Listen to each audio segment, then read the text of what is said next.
Did you watch the Inside Edition on the vet assistant who was charged for rescuing an abandoned dog? What? Now, video that will break any dog lover's heart. A woman abandons a poodle mix on a front porch. As luck would have it, a veterinarian assistant found the pooch. What a crazy piece of shit. It always blows my mind, man. It's fucking unfathomable to me. And took her home. So why is she the one in trouble? Here's Les Trent. It's disturbing video. A woman walks up to a stranger's house leading a dog by the leash. Then a shocking thing happens. She abandons the dog and heads back to her car. The dog realizes she's alone and chases after the lady, but no luck. That's heartbreaking. That's fucking heartbreaking, man. Unreal. Wow. Wow. I just don't, I will never be able to understand someone like that woman. I will never be able to understand it. At the heartstrings of any dog lover out there. Who would do such a thing, especially in the cold and snow? Dason Garner says she saw the video of the dog on a Facebook posting. Dason, who happens to be a veterinarian assistant, says she drove to the neighborhood in Wilson, North Carolina, and by some miracle, found the poodle mix wandering the streets. She was very sweet, came to Oh me, my God. and she got willingly into the car. Dason says she took the dog home and wrote a Facebook post of her own. That's when she says she got a call from animal control. They asked me, did I have the dog? And I said, yes, I'm going to groom her. Dason says the animal control official told her she had to hand over the dog. But she says she was afraid the pooch would meet a grim fate in a shelter, so she refused.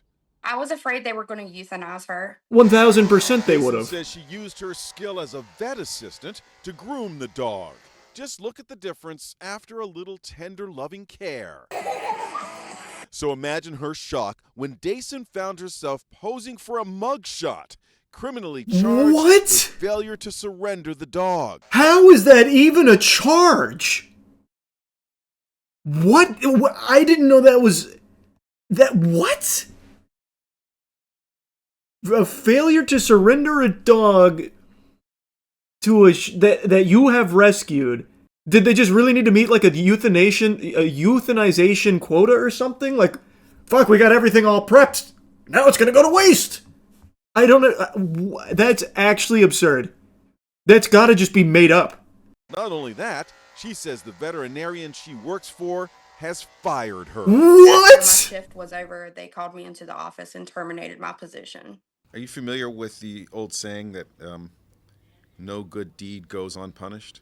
I have become very familiar with that now, for sure. The woman who deserted the dog was charged with abandoning an animal. And I guarantee, she didn't have to go get a mugshot.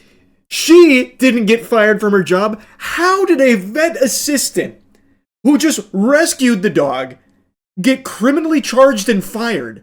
I don't understand at all. I actually don't get that at all. I didn't expect this to be so ludicrous.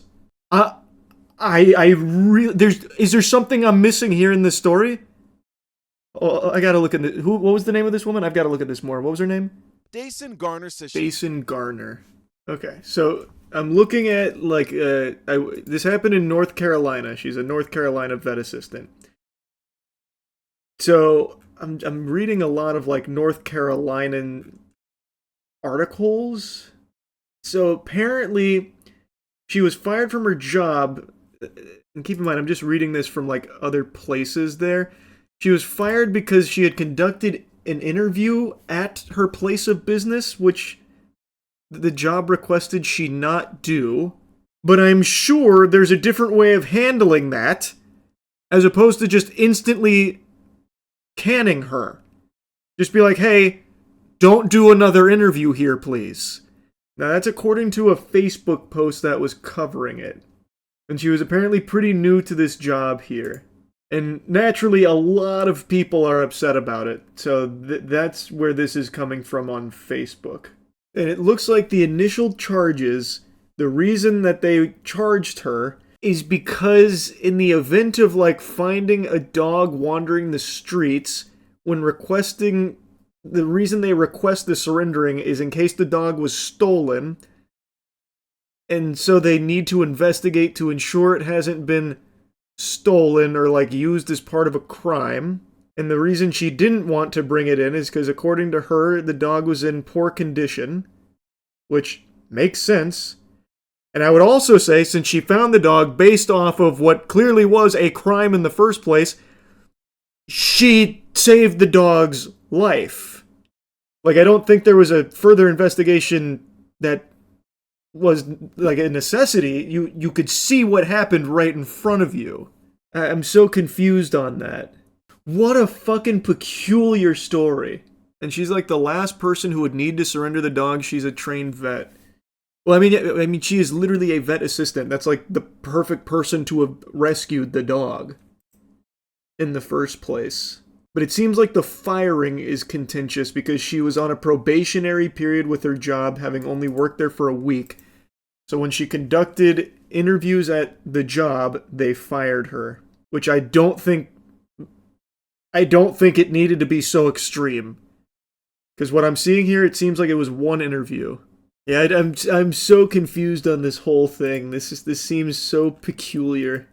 The story's misleading. The dog had been reported stolen 2 months prior and would not return to the original owner. Brother, where are you seeing that? Because I've now read like fucking 6 of these and haven't seen that anywhere. And was the original owner not the one that abandoned it in the first place? Because that woman apparently did get charged. And she should not return it to the woman that abandoned the dog in the first place on purpose.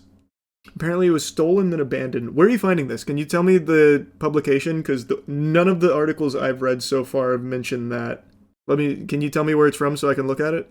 WRAL News Local. Okay. I'm going to read this because now this makes no sense. Less than 24 hours after Garner found the dog, she was connected with the dog's owner and the dog was returned after it had gone missing for 2 months. The Wilson Sheriff Office charged the woman who was on video abandoning the dog, Ashley Baker, with abandonment. And then Garner said the situation left her with more questions than answers after she was also charged. So she did give the dog to its original owners. So apparently that Ring doorbell footage was from 2 months prior. And then after she got the dog and made the post, connected with the original owner and returned it, she just didn't turn it over to the shelter, which I think is fine. She was trying to keep the dog for herself. She was forced to return it. Not according to this. It literally says less than 24 hours after she found the dog, she connected with the owner and the dog was returned after it had gone missing for 2 months. So it doesn't sound like that was the case. And it seems like the charges are because she didn't turn it over to the shelter. Specifically to the shelter. The person who abandoned the dog stole the dog from the original owner. Yeah, that's what I'm gathering from this now. That seems to be true.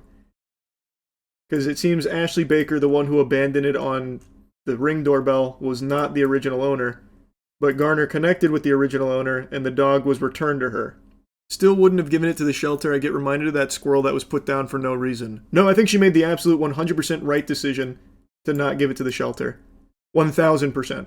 Wait, so then why was she fired? Because apparently she did the interview, at least a interview at the job. Apparently one outlet went to her job while she was on the clock, and she did the interview at the job, which is frowned upon, so they fired her.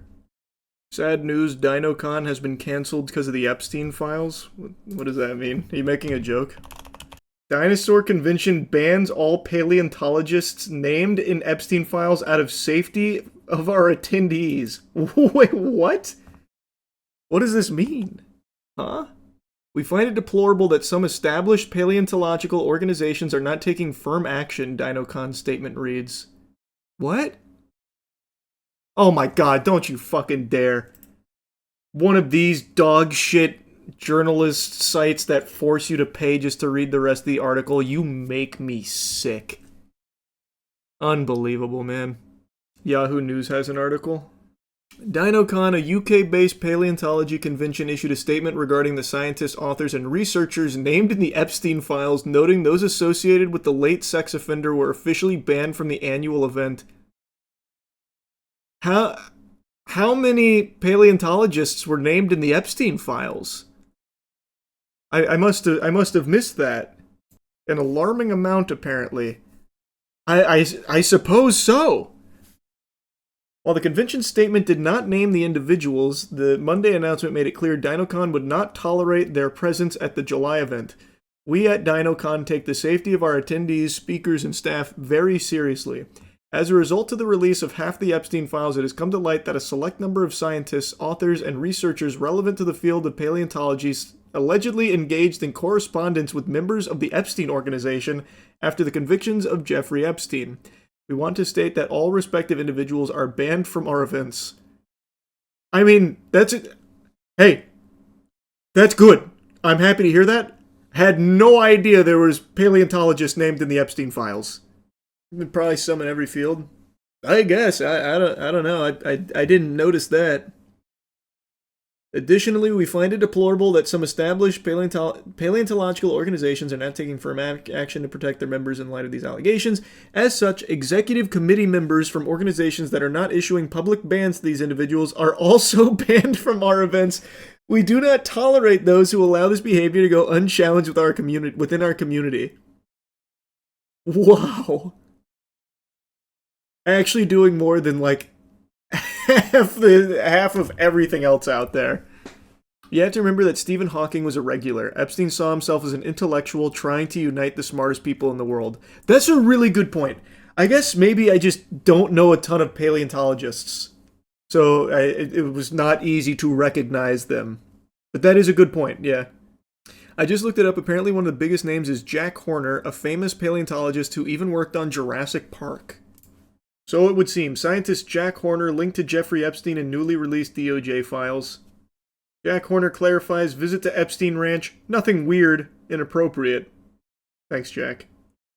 This is cool. Hey man, DinoCon, I guess. I had no idea. Apparently in the files, Jack Horner and Epstein discussed making a Chickensaurus, which is basically dinosaur made with chicken embryos. Jesus Christ.